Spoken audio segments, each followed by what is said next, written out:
Hello. Welcome to the 19th part of the Necromancer's evolutionary traits. A special thanks to my channel members for supporting me. And if you want to support, you can join my channel membership or Patreon for as low as $1. Thank you very much. Let's begin. At the beginning of this part, we see that Andreas is training with D-Scrun. He thinks, damn, his pressure is stronger than Salem's. I can't believe this is the test. D-Scrun says, what's wrong? Didn't I tell you I'll let you make the first move? Andreas thinks, fighting me with just a stick.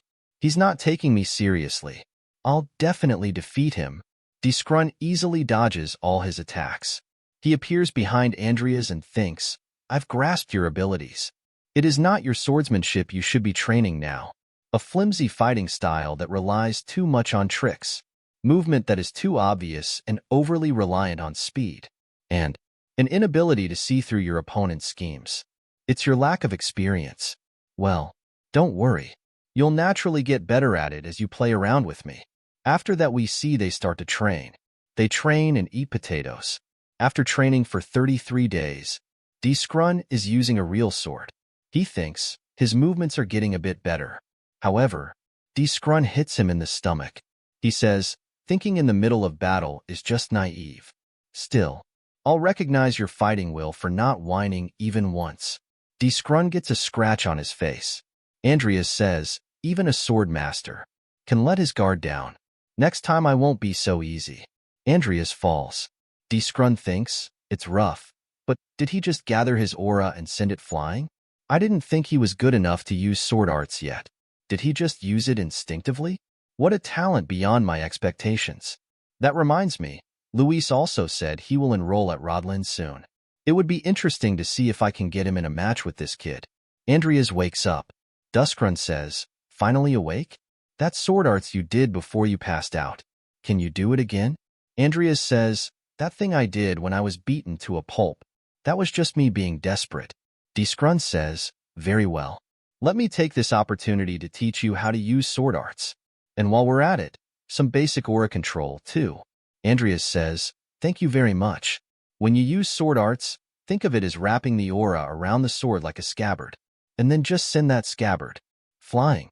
D-Scrun cut the tree into pieces from afar. Andreas is really surprised. D-Scrun says, although its basic form is just a sharp slash, it can be used in a variety of ways, depending on how you use it, from explosions to shockwaves. Andreas says, that big tree. Just like that.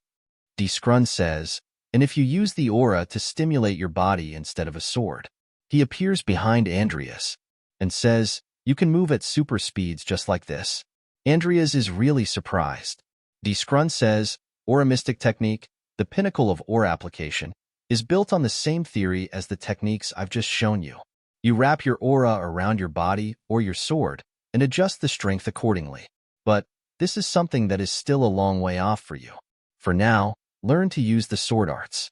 Andreas is cutting the tree from afar. D-Scrun says, good, keep it up. Once you're used to it, move a little further away. A system window appears in front of Andreas. It says, conditions met. Evolvable entities detected. On dira Cromwell's talent, combat. Evolvability 30%. Andreas thinks, I trained that hard to think my genius tier combat skills would reach an evolvable level, and starts to swing again and thinks, anyway, that's a good thing. Plus, it's more enjoyable for me to use my body. Andreas' slashes gets a lot stronger. D-Scrun is really surprised and thinks, he's even more of a monster than I imagined. I never thought such talent could exist. Wulg, Luis, and even him were never as good as this. As long as he's given a clear direction, he'll probably thrive on his own. In that case, all I can do is. D-Scrun says, good, that's enough for today. Let's eat. You go home first, dig up the potatoes and boil them. My disciple. Andreas thinks, it's all potatoes every meal. I feel like they're going to start sprouting out of my body. Just now, did you call me a disciple? D-Scrun says, what, you don't like it? Andreas says, no, not at all. After that, they both start to eat and Andreas thinks, D-Scrun took me on as his disciple? Why? Though I've been with him for more than a month. D-Scrun give him a book and says, take it. It's a book I wrote during my time here on this mountain. Andreas says, Why are you giving me this? System says, egoless sword. Skill book written by Scrun Forn. Contains extensive knowledge of his swordsmanship. Andreas thinks it's Scrun's skill book. A level boosting item, just like Morn's black magic book. That means I can use Scrun's egoless sword, too. Scrun laughs and says, did you really hate being taught directly by me so much? Andreas says, not at all. Scrun says, as much as I'd like to teach potential disciples directly, sometimes too much teaching can poison a talent, especially one as peculiar as you, whose body is full of aura. That's why I want you to use it as a guide to find the right training method for you. Andreas thinks, a sword master actually took me in as his disciple. Now that I've finished teaching you, maybe it's time for me to leave this mountain? If I stay too long here, my skills will become dull. Andreas says, where will you be going? Scrun says, to the Southern Kingdom Alliance. Andreas says, that's the opposite of where I'm going. Let me see you off as far as I can. Master. After that we see someone walking and thinking, so hungry. How far I've been walking. Grandpa. Everyone in the village. They are all gone, and I'm the only one left. He falls and thinks, what should I do? Andreas gets there and says, no way. Isn't this Benjamin Anakius? To think I'd meet a playable character in a place like this. A sword specialist holding the trait Lord of Swords. That means this great sword is the demon sword Rubens. A sword that has been sealed in Benjamin's village for generations. And the fact it appears right here means his village was raided. Back in the game, he somehow managed to escape with the demon sword. I can't just turn a blind eye now that I've crossed paths with him. After all, I need to make the playable character is indebted to me. After that we see Andreas is camping. Andreas is camping. Benjamin wakes up. Andreas says, you up? He says, who are you? Andreas gives him cooked meat and says, eat. Benjamin says, what? What are you up to? Andreas says, calm down. If I wanted to harm you, you wouldn't be alive right now. You should eat first and regain your strength. That sword. It looks important to you, but you'll need your strength to carry it around, right? Benjamin starts to cry. Andreas thinks, he reminds me of Shoei. He's the sensitive type, just like in the game. Andreas says, how long are you going to make me hold it? My arm is tired. Benjamin says, right? Andreas says, you sure can eat. Drink some potion too, while you regain your strength. Benjamin is still crying and says, thank you very much.